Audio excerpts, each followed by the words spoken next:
آج ہم بات کریں گے شب معراج کی، لیکن روایت اور رسوم سے نہیں بلکہ قرآن اور صحیح احادیث کی روشنی میں۔ سب سے پہلی بات یاد رکھیں، کہیں بھی یہ کنفرم نہیں ہے کہ معراج 27 رجب کو ہی ہوئی۔ اس ڈیٹ پر اختلاف ہے، لیکن واقعہ خود بالکل حق ہے۔ یہ سفر اس وقت ہوا جب رسول اللہ صلی اللہ علیہ وسلم زندگی کے سب سے مشکل دور سے گزر رہے تھے۔ حضرت خدیجہ کا وصال ہو چکا تھا، ابو طالب کا سہارا بھی چلا گیا تھا، مکہ میں ڈاڑھ، تانے اور تنہائی تھی۔ اس سال کو عام الحزن کہا جاتا ہے۔ یہ سفر صرف عزت نہیں تھا، یہ تسلی بھی تھی۔ جیسے ماں اپنے روتے بچائے کو گلے لگا لیتی ہے، ویسے ہی اللہ نے اپنے نبی صلی اللہ علیہ وسلم کو اپنی قربت کا تحفہ دیا۔ اللہ نے رسول اللہ صلی اللہ علیہ وسلم کو مسجد حرم سے مسجد اقصی لے جایا، وہاں تمام انبیاء نے جماعت میں نماز ادا کی اور امامت رسول اللہ صلی اللہ علیہ وسلم نے کی۔ اس کا مطلب رسول اللہ صلی اللہ علیہ وسلم سب انبیاء کے امام ہیں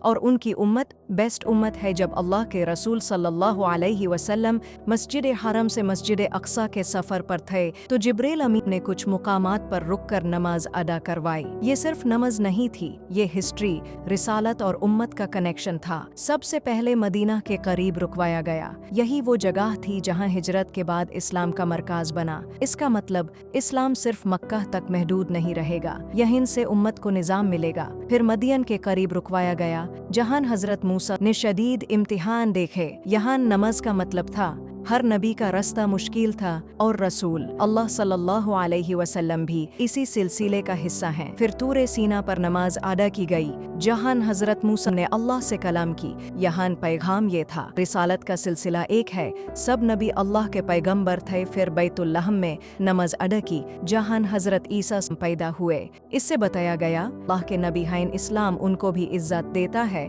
اور پھر مسجد اقصی پہنچ کر تمام انبیاء جمع ہوئے، یہاں رسول اللہ صلی اللہ علیہ وسلم نے امامت کی۔ اس کا کلیئر میسج، رسول اللہ صلی اللہ علیہ وسلم سب انبیاء کے لیڈر ہیں اور ان کی امت لاسٹ اور کمپلیٹ امت ہے۔ معراج صرف اوپر جانا نہیں تھا، معراج کا مطلب تھا پاسٹ موسیٰ، عیسیٰ، پریزنٹ محمد صلی اللہ علیہ وسلم، فیوچر امت محمد، سب کو ایک صف میں لانا۔ پھر سفر شروع ہوا آسمانوں کا۔ فرسٹ ہیون حضرت آدم علیہ السلام، سیکنڈ ہیون حضرت عیسیٰ اینڈ حضرت یحییٰ علیہ السلام، تھرڈ ہیون حضرت یوسف علیہ السلام، فورتھ ہیون حضرت ادریس علیہ السلام، ففتھ ہیون حضرت ہارون علیہ السلام، سکستھ ہیون حضرت موسیٰ علیہ السلام، سیونتھ ہیون حضرت ابراہیم علیہ السلام، بیت المعمور کے پاس۔ ہر نبی نے رسول اللہ کا استقبال کیا۔ یہاں جبریل علیہ السلام رک گئے۔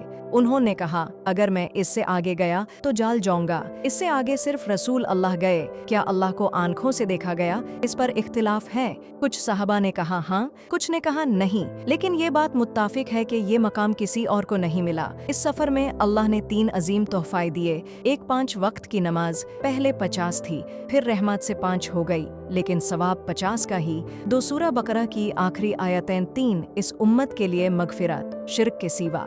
نماز اس لیے فرض ہوئی کہ زمین پر رہ کر بھی بندہ آسمان سے کنیکٹ رہے۔ معراج کا مطلب صرف رات جگنا نہیں، معراج کا مطلب صرف کہانی سننا نہیں، معراج کا مطلب ہے جب زندگی سب سے مشکل ہو، جب سب ساتھ چھوڑ دیں، تب اللہ تمہیں اپنی قربت کا احساس دیتا ہے۔ جس نبی صلی اللہ علیہ وسلم نے ہر نبی کی سرزمین پر نماز ادا کی، وہ آج بھی چاہتا ہے کہ اس کی امت نماز سے نہ دور ہو، کیونکہ نماز ہی تمہاری روز کی معراج ہے۔